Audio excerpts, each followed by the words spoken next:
Just a question I'm trying to, looking at the clock, what I would like to avoid is if we're going to break during the closing arguments, that the break not be done in between mine and the second half of the state's. And if there's going to be a break, that it should be before I go or after the charging conference. I mean, my goal is to, I prefer to go straight through, but I understand I don't want to worry so much about the jury. my goal is to go straight through, get the jury charged, because there's only one crime alleged. It's not going to take a long time to read the instructions, and I've made provisions to have lunch brought into the jurors so that they can have lunch while they deliberate, get this moving as fast as it is. Perfect, thank you. So, what's a rough estimate for closing for the state? Your Honor, I think combined rough estimate would be an hour, hour 15. Okay. So you go.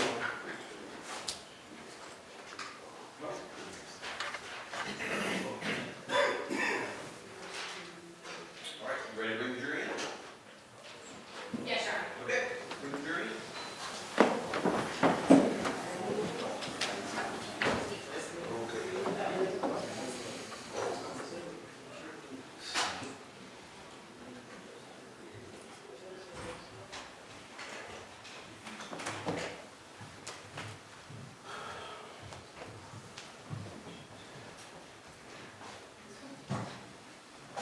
All right, everyone can be seated.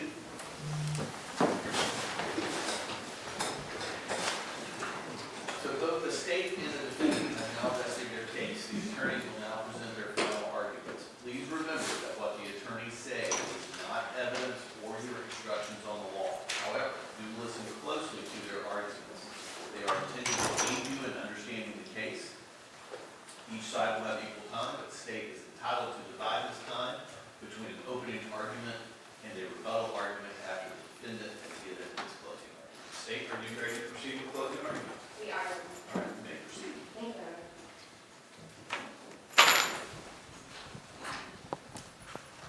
And may it please the court. Yes.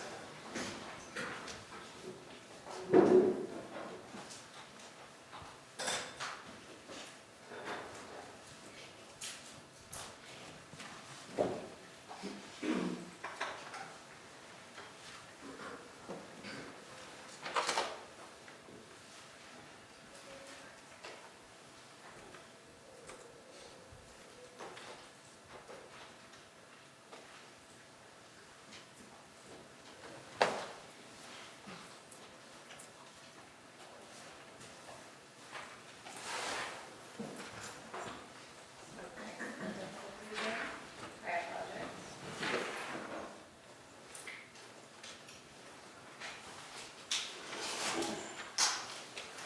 Ladies and gentlemen of the jury, on March 4th, 2021, Noah Williams was carrying this Glock 22.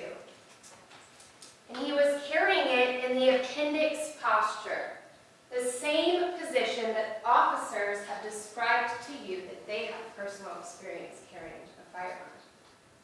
Now at this point, even though Antonisha Bryant had purchased the firearm, it now has an extended magazine. And you will also see that it also has a belt clip. And ladies and gentlemen, you will see on the body-worn camera that just as Officer Peppers testified, there is a portion of the undershirt of Noah Williams pulled out of his pants. And you've already seen the body-worn camera where he's leaned back in his chair. The seatbelt's on, but that middle portion of his shirt is out. You've seen his interactions with law enforcement, his demeanor, his clearly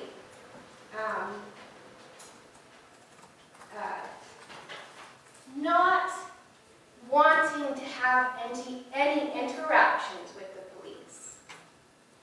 And of course, you see this firearm with the magazine discharged, or ejected from, that Glock 22, and placed in the glove box. Now,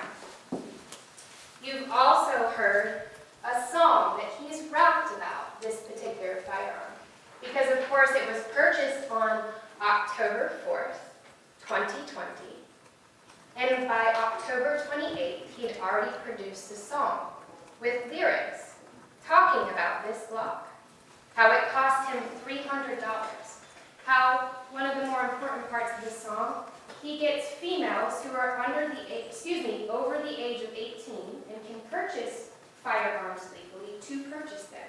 And of course, this is exactly what he did in this case. And what is the strongest, what is the most probative evidence that this Glock was on his person on that day is the DNA. And the substantial amount of that DNA. That is what we are going to talk to you about, unpack for you today, since you at this point have heard from 2 DNA experts in this case.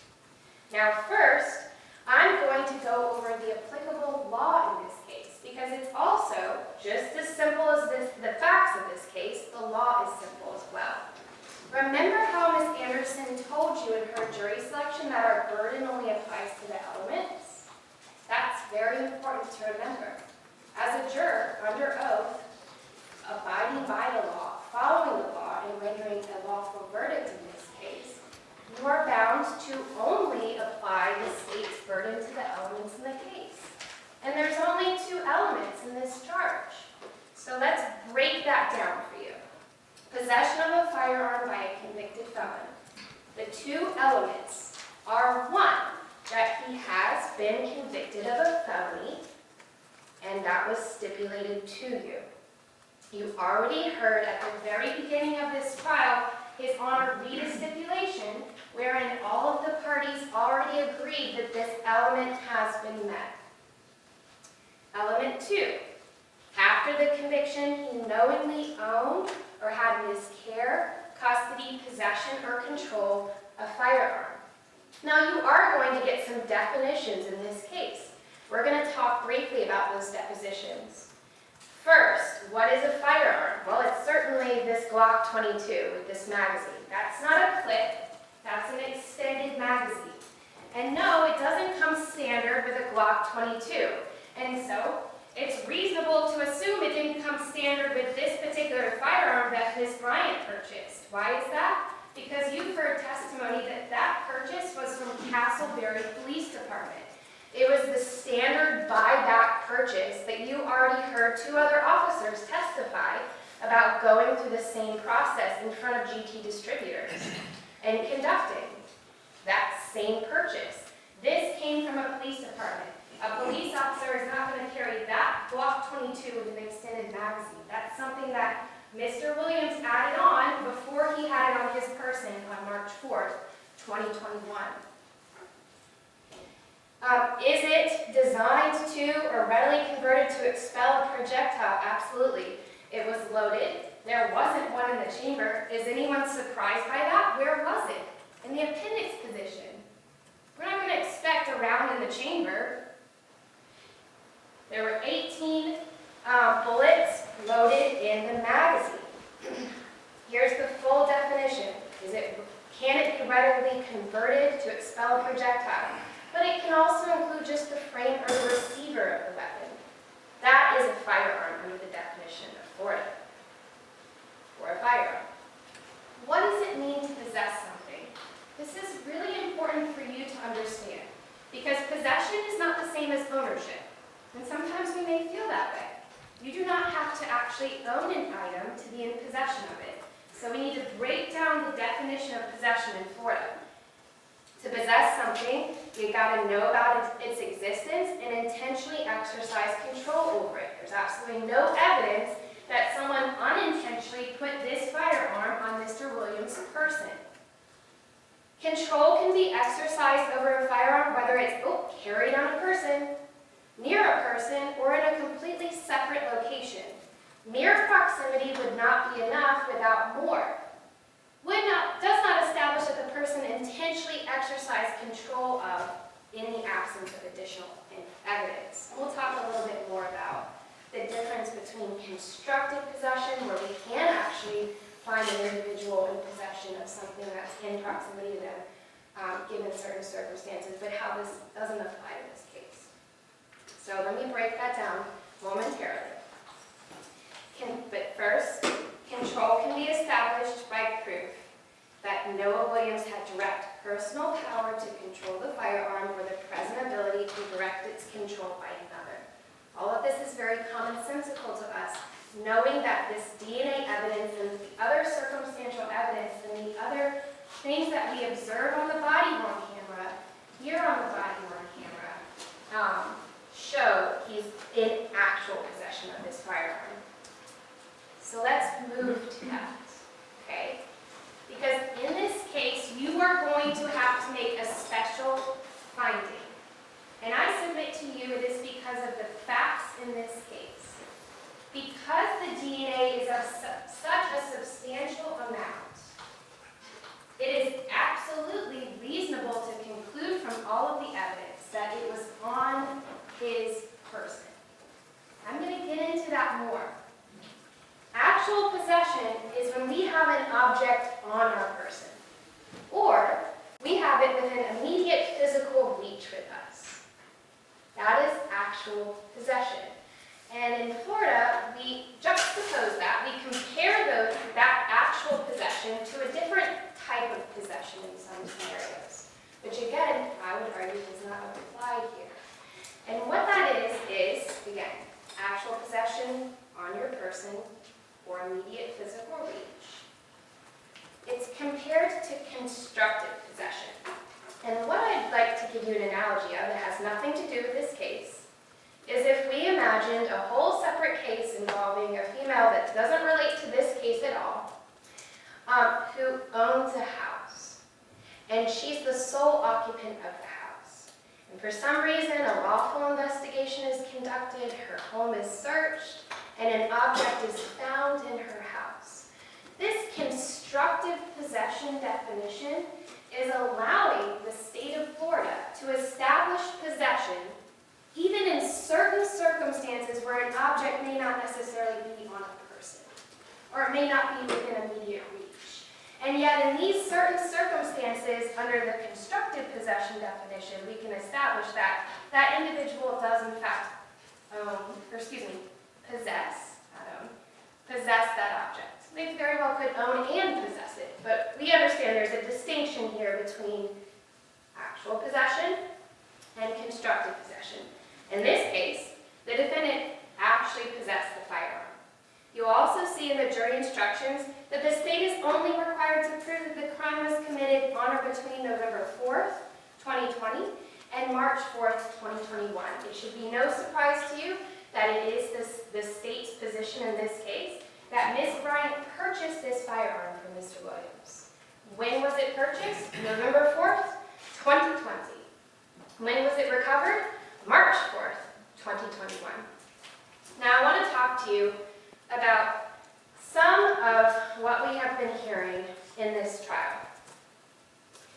I'm going to talk about a few points before we get into breaking down preliminarily the DNA expert testimony in this case. So you all have heard from 3 officers. You may recall the defense asking them some questions about writing reports. I want to point that out to you to remind you that any question that the defense or the state poses is not evidence in this case. What becomes evidence in this case is the answer that is provided by any of the witnesses. That, if it was deemed admissible and you were not regarded to disregard it, is evidence in this case. So, for example, when the defense was asking 2 particular officers about whether or not they were trained in the academy to write everything down in a report, that was with regards to Officer Ledyard and is with regards to Officer Zenz. Neither one of those officers were the lead officer, and therefore neither one of those officers wrote the report in this particular case. So of course, it's not surprising probably to you that we did not hear the same questioning of Officer Peppers, nor did we hear any follow-up about any of these officers having lacked anything in their reports. I make this point to remind you not to be distracted by those types of questioning. Okay? Just the fact that the questions are asked alone. That should not distract you from your weighing the evidence that the state has presented in this case and determining if we've met our burden as it pertains to those elements. We also heard some talk about a routine traffic stop. Ladies and gentlemen, this was a routine traffic stop. And they abided by standard protocol. And quite frankly, I believe that it's important to note and fair to note that they also treated the individuals, the occupants of the vehicle, cordially and respectfully. Everything about the actual traffic stop abided by standard protocol.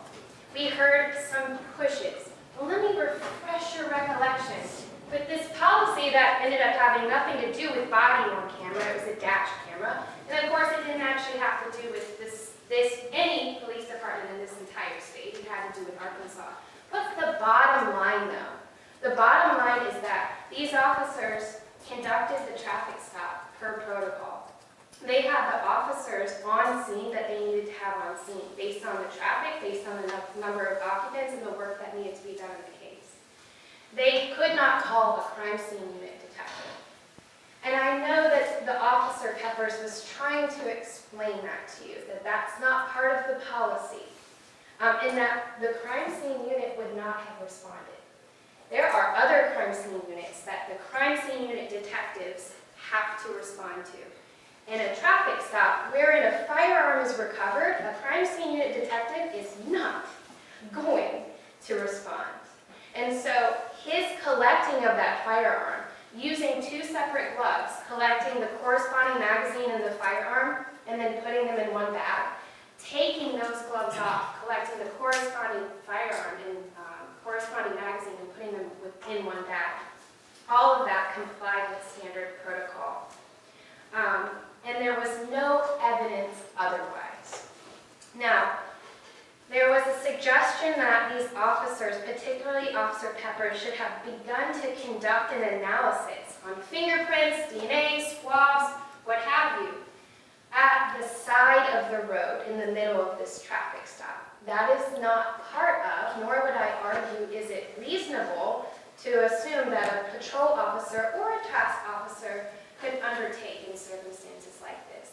And also, you heard a lot of testimony and you gained a lot of knowledge about the walk that a firearm takes when it's recovered from a crime scene. Okay? You learned that it goes to different units in a specific order for specific reasons in order to make sure that we're maximizing our opportunity to get what evidence we can.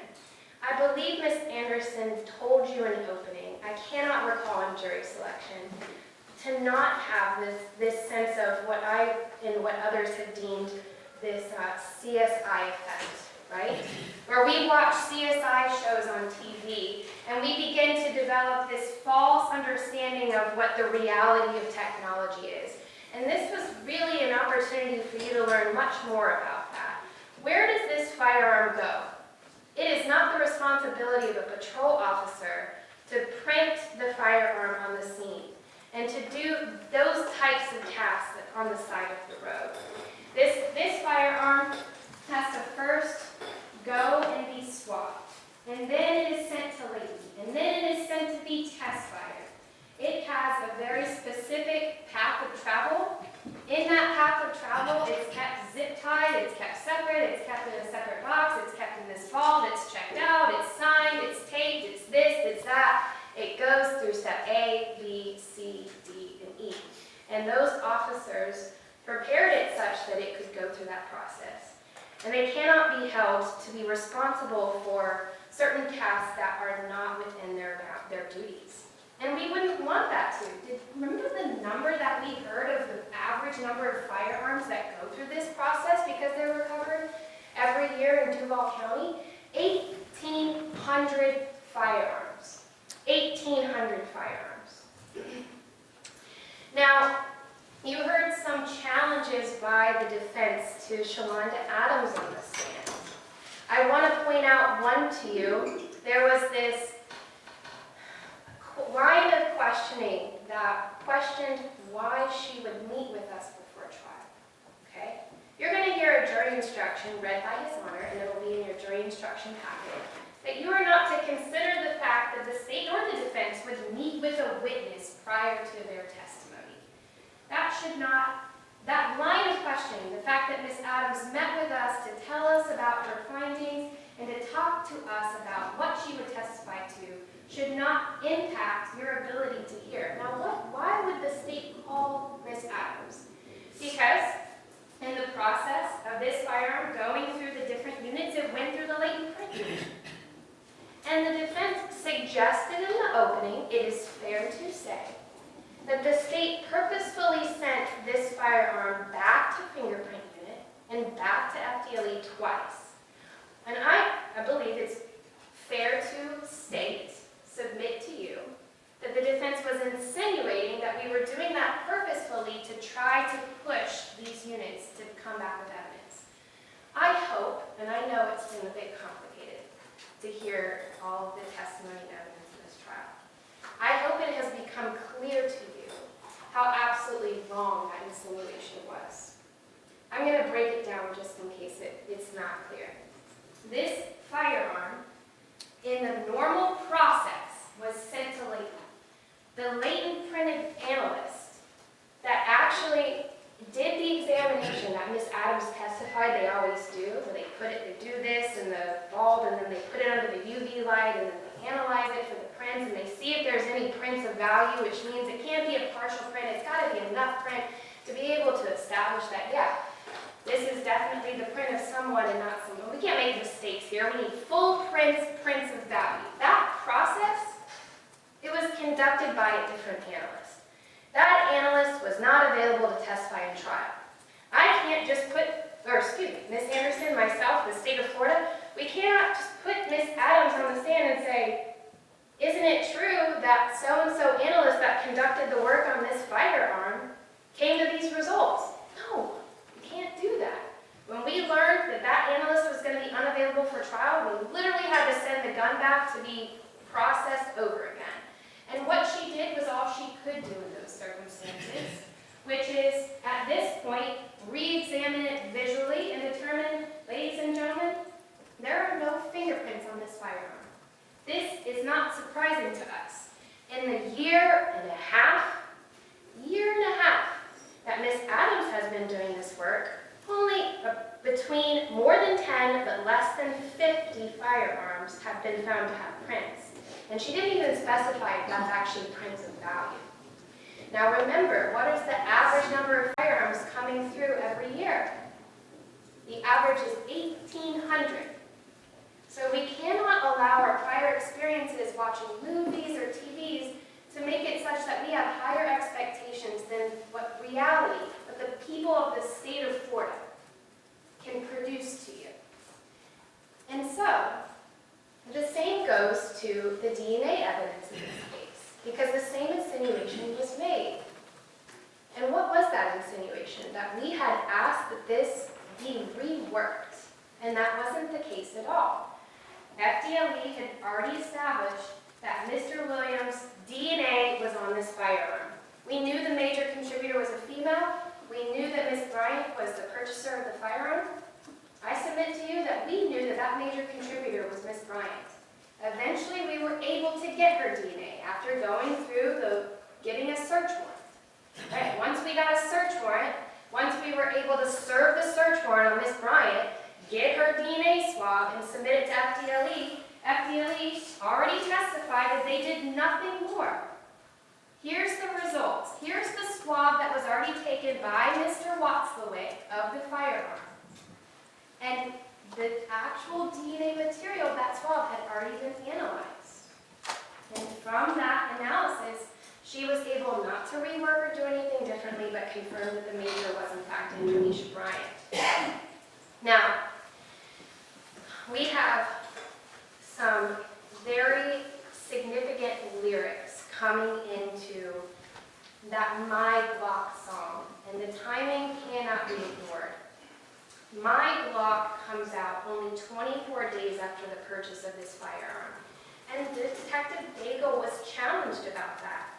He was asked by the defense, "Can you say that he raps about real-life experiences?" Ladies and gentlemen, quote unquote, I do know that he raps about real-life experiences.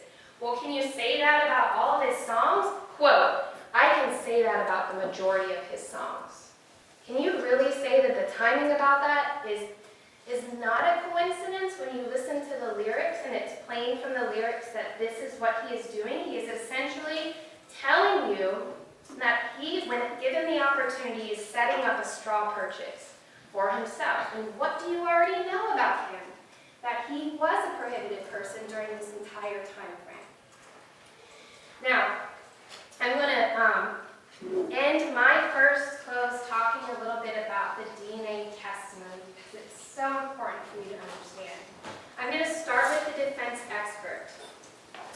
I want you to understand that when we went through her report, she conceded to you, she admitted to you, that the majority of her report, the 5 out of the 6 paragraphs, were agreeing with our FDO analyst.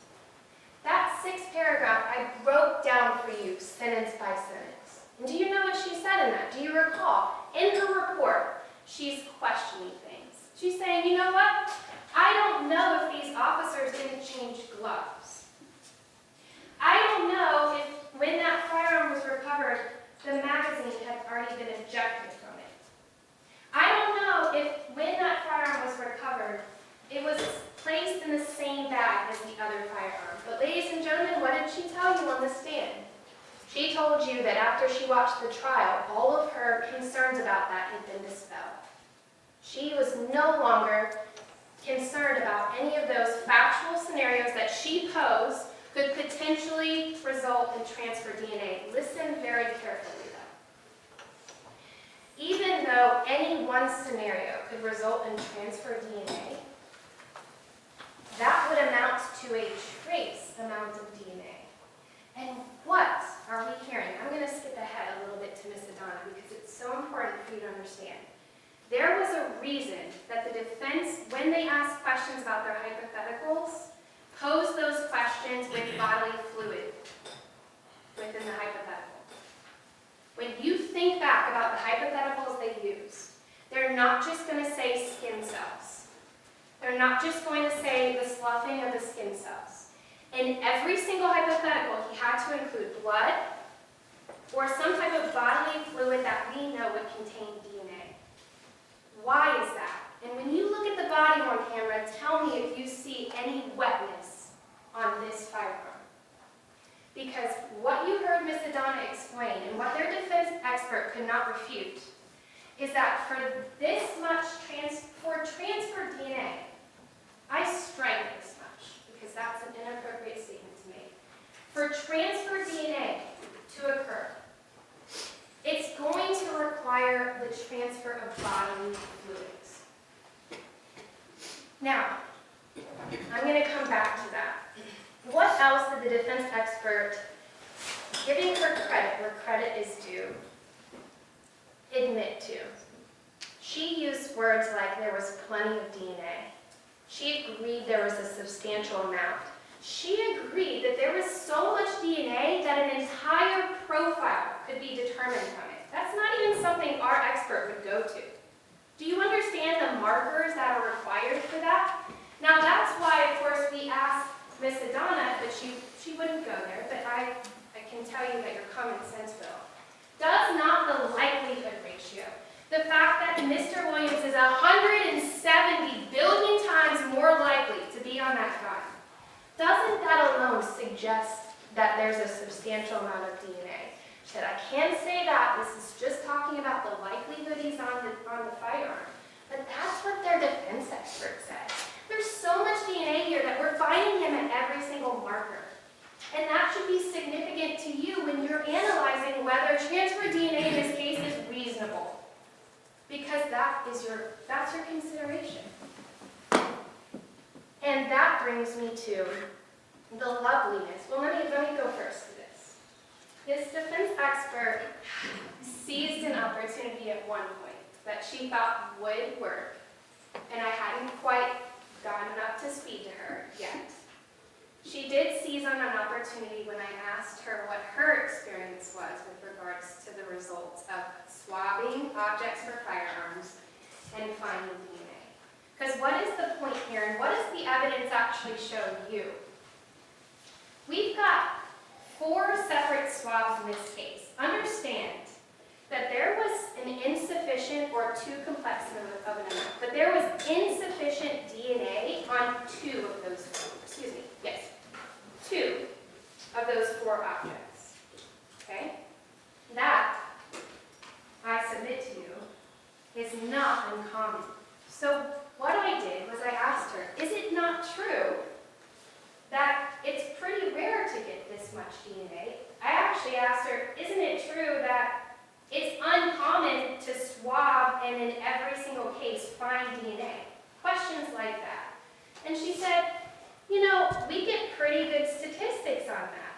And I said, oh, okay. Well, how many guns are you looking at every year? She said 15 to 20. We're talking about, first of all, Jacksonville Sheriff's, we're talking about 1,800. And then remind yourself what she's actually doing and what she had told you she's employed to do. She's employed to re-review defense cases. Why would she be re-reviewing the work of a defense case? It's because a suspect was developed. It's because a contributor had been established. So of course, the firearms that she's going to work are in fact going to have DNA come back on it. That's essentially why she's being employed and paid thousands of dollars by the defense. But here, the only thing that she could say for the defense is to this last point that I need to make. But it's the most important point. She was asked in so many ways if she herself would answer the same question we posed to Ms. Adana. And she knew that if she answered it truthfully, it would hurt the defense. So she very beautifully danced around it. Very beautifully. If you recall, Ms. Adana, the most significant testimony she provided to you, and there are other statements I will quote, is that it is not reasonable to conclude that the amount of DNA on this firearm recovered on that day was the result of transfer DNA. Instead, the defense expert, instead of saying whether she agrees with that opinion, instead just continued to default to the same answer. And that answer is that DNA essentially cannot provide you a videotape of the past. Okay? And we all know that. I would never, the state of Florida, nor the defense could ever be able to call an expert in DNA who would be able to testify that, oh, this swab is saying that, you know, when it was in his pants, he pulled it out and he put it in the glove compartment. It's got this belt clip that probably pulled out some of his DNA on it because it was in his waistband right here. This extended clip, he was able to eject it pretty quickly because it wouldn't fit in the glove compartment. A DNA expert is not going to be able to do that. So kudos to her. She was truthful. She can say that for them. Miss Adana could say that for you too. But why didn't she answer the question about whether it was reasonable? Because she knows it's not reasonable. She kept saying that it's possible that there's transferred DNA, but you know what that's saying?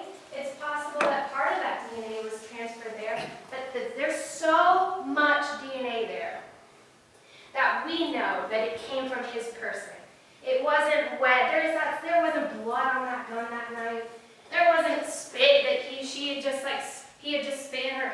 You've got no evidence of that. You can see in the body worn camera that that's not the case. And that's how you know that that firearm was in his person that night. You know it was in his waistband.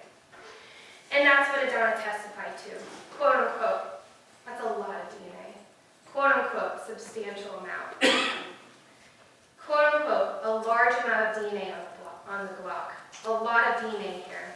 Is it reasonable that the quantity is the result of transfer DNA? She said, "This is not something that you can obtain from secondary transfer of DNA." Ladies and gentlemen, the totality of the evidence of the state's case, not just the DNA, but the position of his clothing, his demeanor, him whispering, having to whisper to her, "This is the model and make of the firearms in the glove box." The fact that he's rapping about the fact that she had become a straw purchaser for him, all of this evidence shows you that the state has proven beyond reasonable doubt that not only was this Glock 22 on Noah Williams' person, but that the only explanation for that amount of DNA is that it was actually on his person on that day when he took it out and placed it in the glove box. Thank you so much for your time and attention this week. Bench ready to proceed? I'd like to start us up with something short.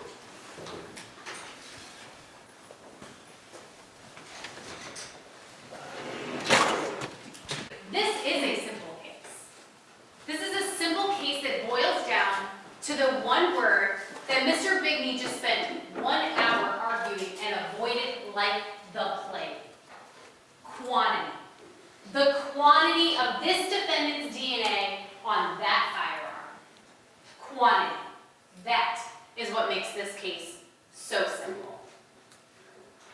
Before we get into that, let's talk about reasonable doubt. I like to think of reasonable doubt as the guardrails for your discussions.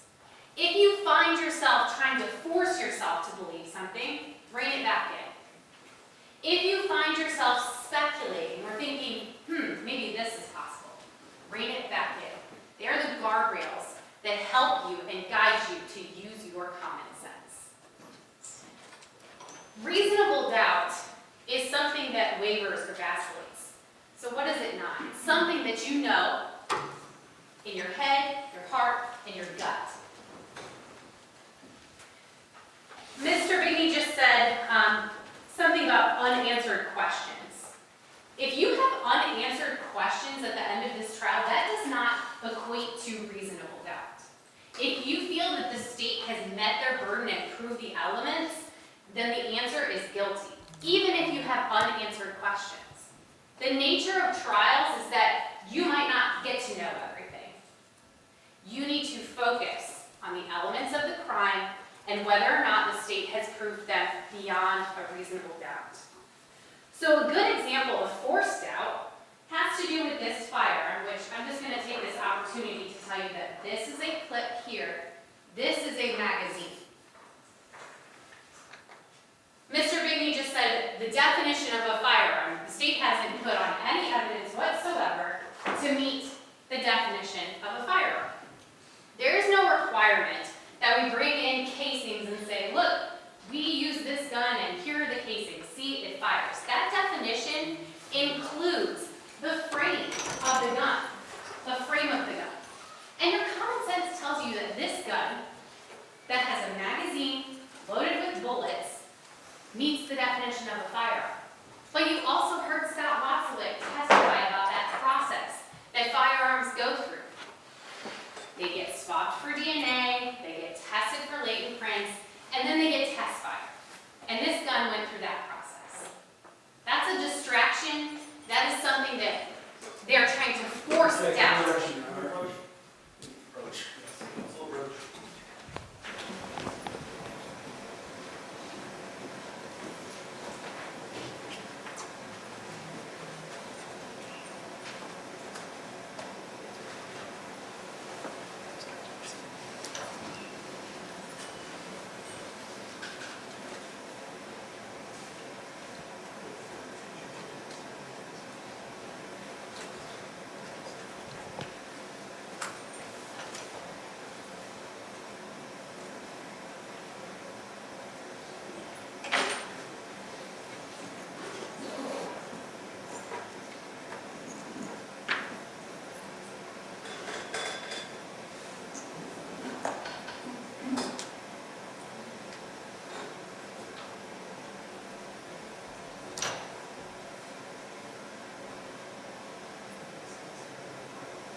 say no. He said, I mean, you're going to do it anyway. And Officer Peppers reminds him, you can say yes or no. And then he says no. And then he complains about the pat down. That is his actual behavior roadside. He's not as compliant as defense counsel wants you to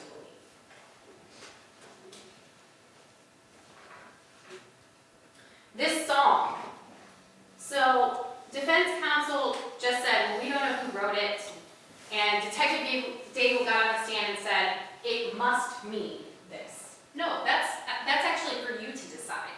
This piece of evidence is being presented to you because it's quite coincidental that 24 days after Antonisha Bryant purchases a Glock firearm for roughly $300, he's rapping about it. It's coincidental. It's for you to decide.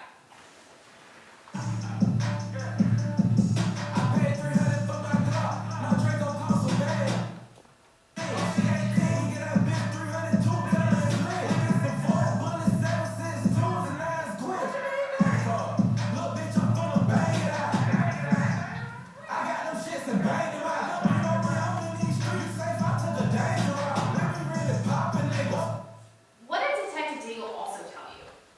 He's familiar with this defendant's music, and that the majority of the time he raps about real life events. That's what he said. The majority of the time.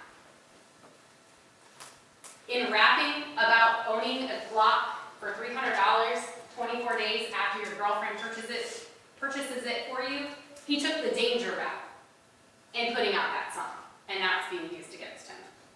But again, this is just sprinkles on top. This does not get to the real issue, the real reason that this defendant is guilty of possession of a firearm by a convicted felon. So let's talk about the scientific evidence in this case. Again, we put forth evidence about this Beretta. Why? Why do we put evidence about this Beretta on? You heard that the owner of that gun is Rashad Murphy, and guess what? His prints aren't on that gun. His prints aren't on that magazine. His DNA can't be compared to that gun or that magazine. Surely he has touched his own firearm, and we can't even locate him on there. That is important for when you're assessing the credibility of the scientific evidence on this firearm. There aren't prints. We don't expect there to be prints. You heard that from Ms. Adams. It's not likely that you're going to find prints on the gun. They're fragile. The bullets, Detective Daigle putting on gloves. Again, members of the jury, when police officers are handling evidence, they have to follow policies and procedures about that evidence. They can't just with their bare hands touch things. Because guess what? They might end up on the evidence, but they can't have that. It's not a sure thing. Because again, just because you touch something doesn't mean your prints or DNA are going to be there. But they have to take extra steps to make sure that they don't end up on something or destroy evidence. That's why they wear gloves. It's not because they're afraid, oh, I'm definitely going to end up on this object. It is to preserve the item of evidence so that it can be tested and that testing can be reliable. The state of Florida has charged this date range of 120 days. Doesn't mean that we think, oh, he touched it on November 4th and only on November 4th. The date range is to provide you with this timeline. The state of Florida believes he was in possession of that firearm on March 4th, 2021 at the time of that traffic stop. And why does that make sense? Because DNA is fragile. It makes sense that he had this gun in his waistband, he removed it from his waistband, took out the magazine because it wouldn't fit in the glove box, and put it in the glove box. That's what makes sense.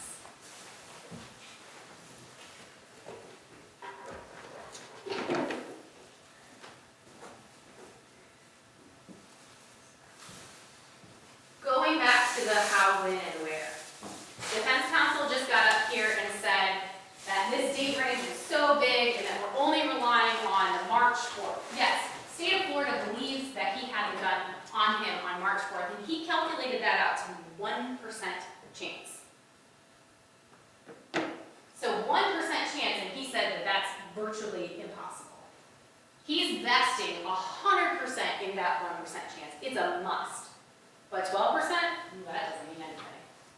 mean anything when it comes to DNA.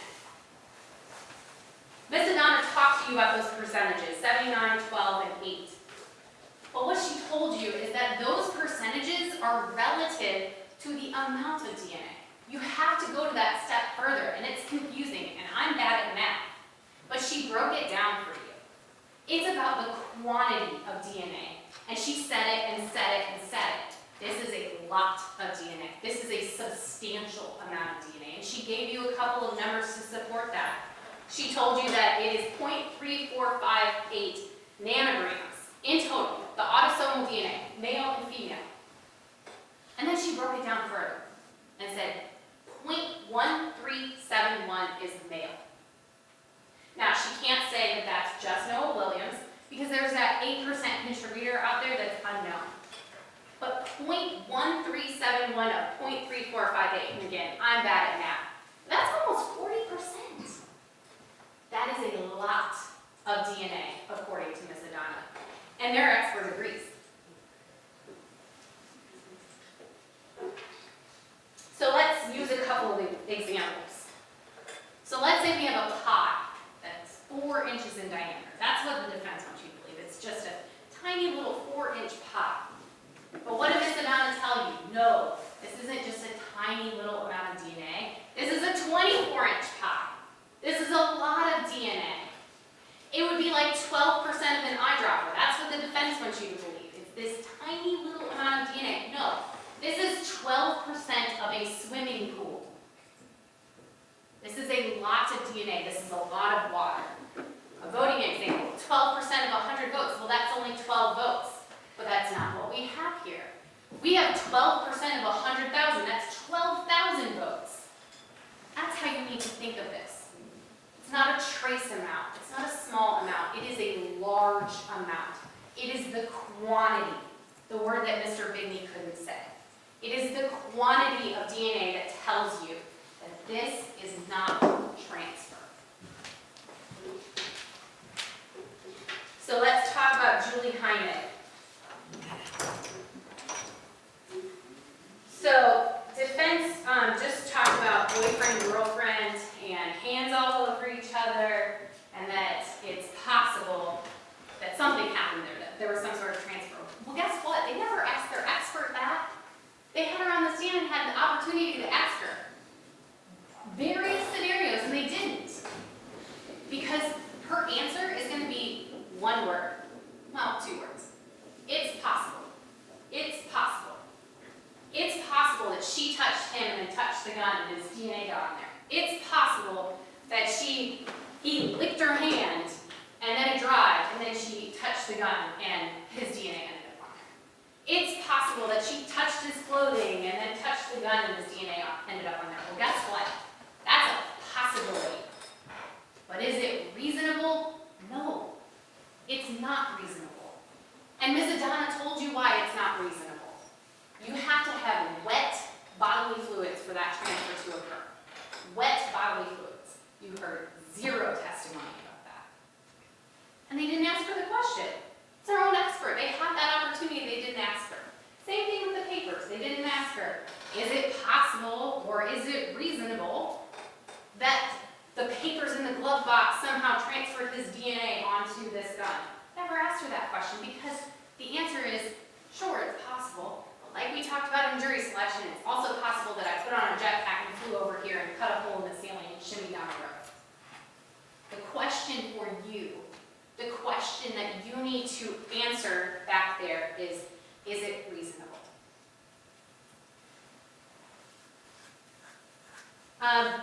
There was also a statement that Ms. Adana made an unscientific conclusion. An unscientific conclusion. Well, Dr. Julie Hynek agreed with Ms. Adana. She wrote it in a report. You have it. The report said, I agree with the findings of the Florida Department of Law Enforcement. So if she made an unscientific conclusion, their expert agreed with it. Dr. Hynek was given specific evidence to review when she wrote that report. And then she came to court, she saw all the evidence, and changed her opinion. Nothing at that traffic stop was going to cause that transfer DNA. She changed her opinion. must be a better expert than Miss Adana because Miss Adana doesn't teach. Well, she does. She doesn't have to teach, she does the work. What's that phrase, those who can't do teach? Just because she's not a teacher doesn't make her any less of an expert than Dr. Heinig. She has over 12 years of experience of doing this work over and over and over.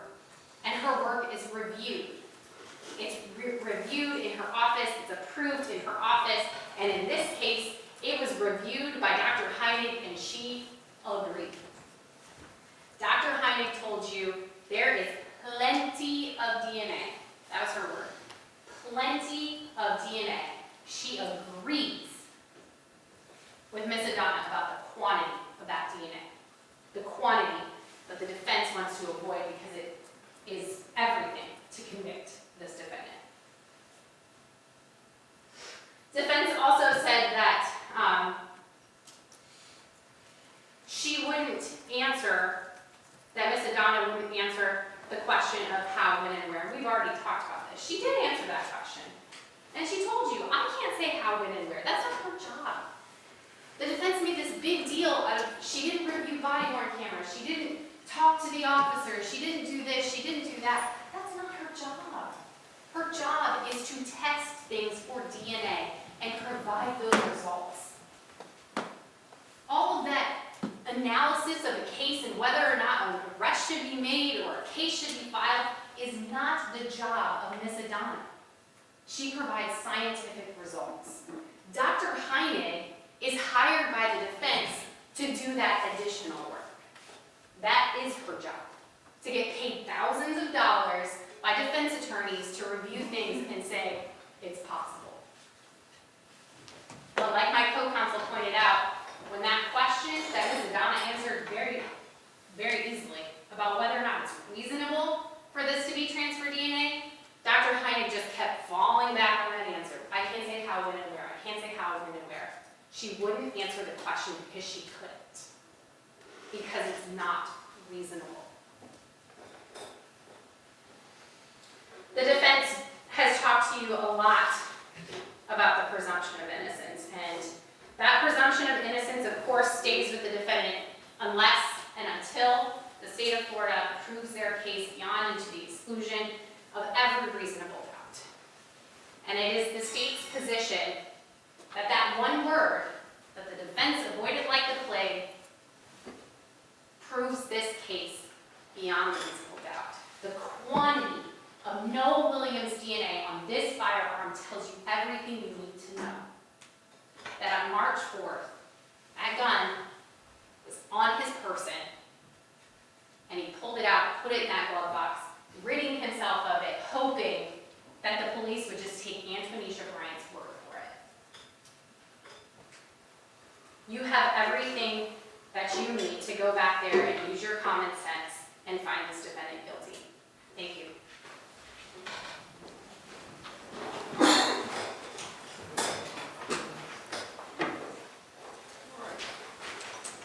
Members of the jury, this is one of those times where I'm going to be reading from prepared materials, but these are the jury instructions, and they are among the most important things I will say during the course of this case. So, I thank you for your attention during this trial. Please pay attention to the instructions I'm about to give you. Noah Raekwon Williams, the defendant in this case, has been accused of one count of the crime of possession of a firearm by a convicted felon. The firearm Noah Raekwon Williams is being charged with possessing is a Glock 22.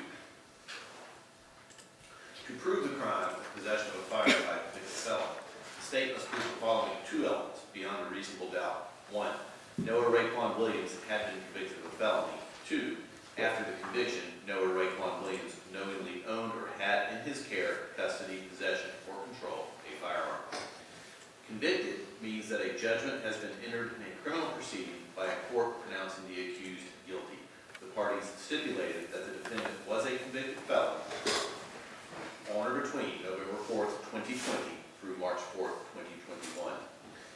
A firearm means any weapon, including a starter gun, which is designed to, or may be readily, or may, excuse me, also start over on that one. Firearm means any weapon, including a starter gun, which is designed to, or may readily be converted to expel a projectile by the action of an explosive, the frame or receiver of any such weapon, any firearm muffler or firearm silencer